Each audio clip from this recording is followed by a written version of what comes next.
نترككم مع الندوة الصحفية التي ينشطها في هذه الأثناء وزير الصحة والسكان وإصلاح المستشفيات مختار حزبلاوي من مقر وزارة الصحة للحديث عن آخر التطورات لتطويق وباء الكوليرا. أولا وقبل كل شيء أرحب بكل الزملاء كل إطارات وبكل وسائل الإعلام. مرحبا بكم في وزارة الصحة والسكان وإصلاح المستشفيات. Je dois d'abord et avant tout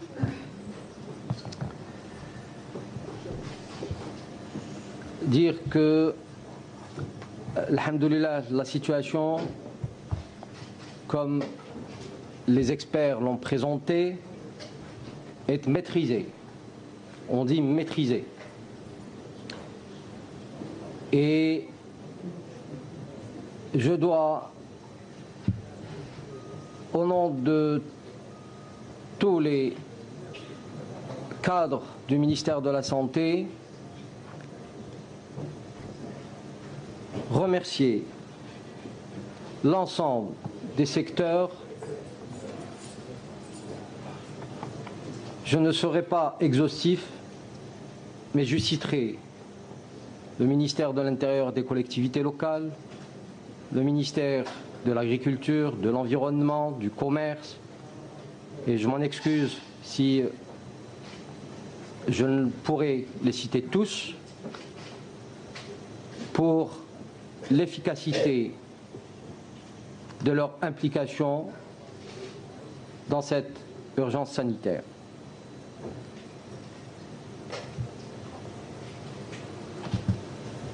En deuxième lieu,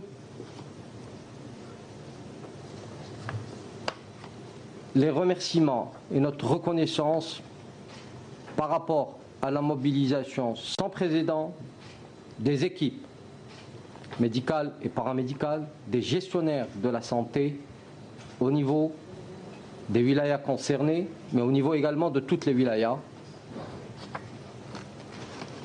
Nous n'avons à aucun moment demandé à quelqu'un de mettre un terme à son congé et les gens sont rentrés par eux-mêmes. Ce qui prouve leur dévouement, ce qui prouve leur passion et ce qui prouve leur amour pour le citoyen.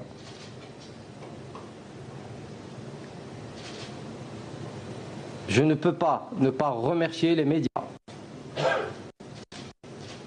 Dès notre première annonce sur simplement la suspicion de cette urgence, l'ensemble des médias que vous représentez ici ont été mobilisés pour informer le citoyen.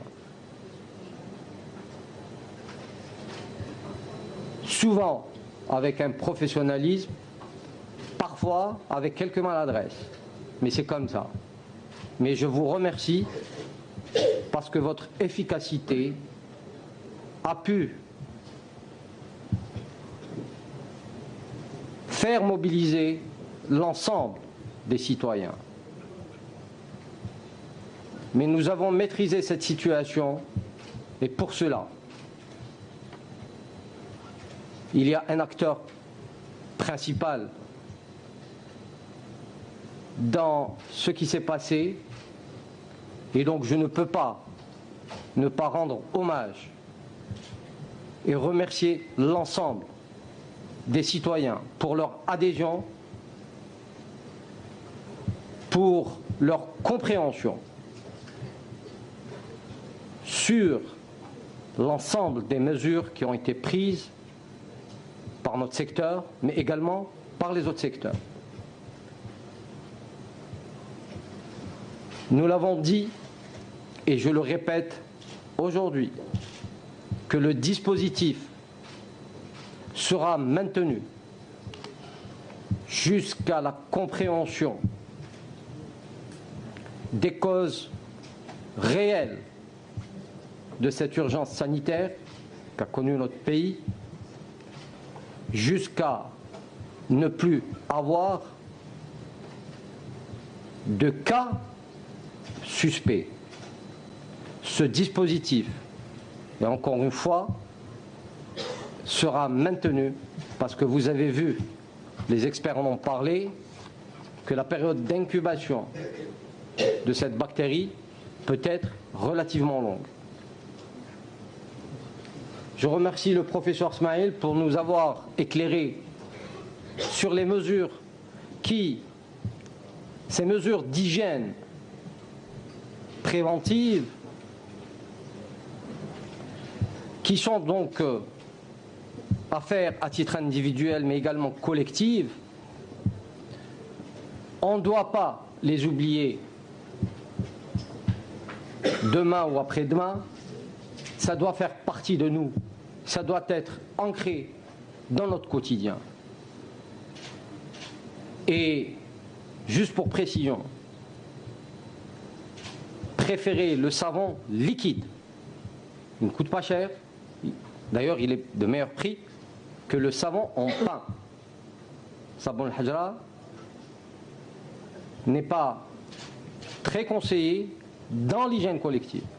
Il faut que les gens apprennent à utiliser le savon liquide pour le lavage des mains. Ces mesures donc doivent être ancrées et c'est pour ça que je refais encore un petit coucou aux médias pour leur dire que les spots que nous avons mis à disposition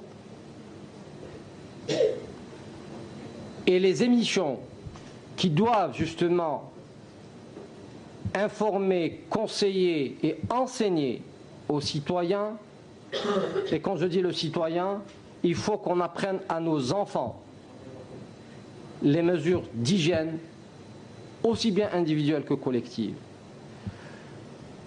Parce qu'en réalité, quels que soient les programmes de prévention, et vous le savez tous, et la nouvelle loi sanitaire l'a rappelé, quels que soient les programmes de prévention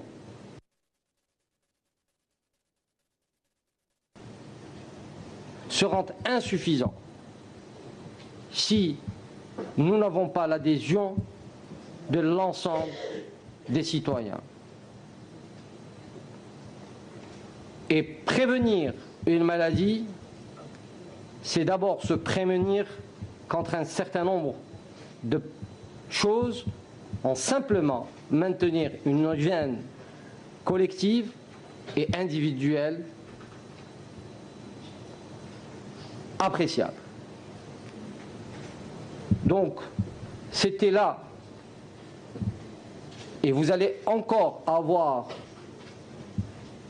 des communiqués sur la santé du citoyen, mais en dehors même de ce fléau que nous avons, alhamdoulilah, maîtrisé pour le moment. Vous aurez des informations sur la santé du citoyen, tant sur le plan préventif que curatif. Pourquoi ? Parce que le citoyen a le droit de savoir quelles sont les menaces qui pèsent et quels sont les éléments que nous mettons en place pour pouvoir éviter ces menaces naturelles. Encore une fois, je remercie l'ensemble des acteurs qui ont été d'une manière ou d'une autre proches ou lointains, qui ont permis la maîtrise de la situation. Nous sommes à l'écoute et nous sommes à la disposition du citoyen algérien. Pour rappel, l'instruction ferme de son Excellence, le président de la République, M. Abdelaziz Bouteflika, était que l'ensemble des moyens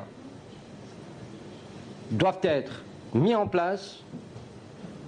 tous les dispositifs nécessaires doivent être mis en place pour gérer cette situation et toutes les situations qui relèvent de la santé du citoyen. Donc,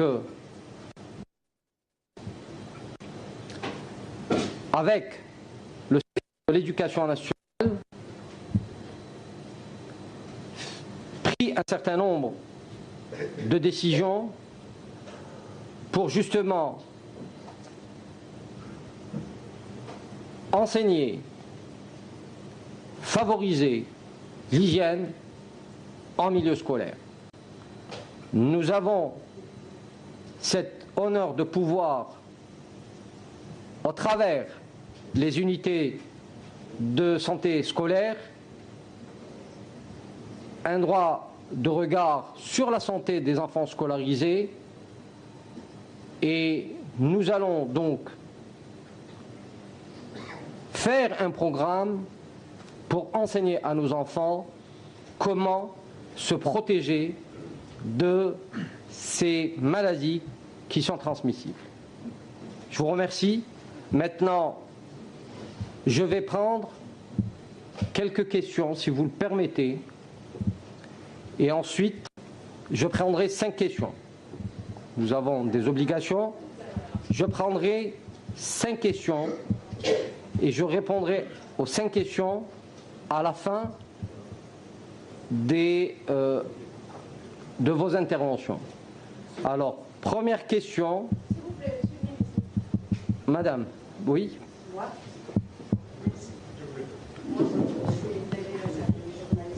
Donnez un micro, s'il vous plaît. Bonjour, David Azirani, journaliste à la chargée du CEP.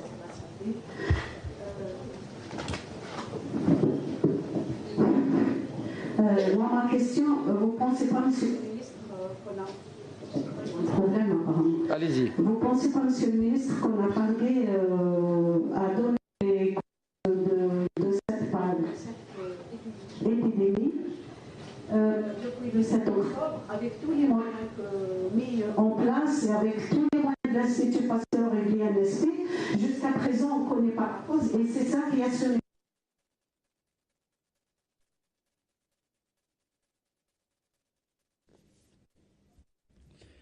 إذن يجري الآن من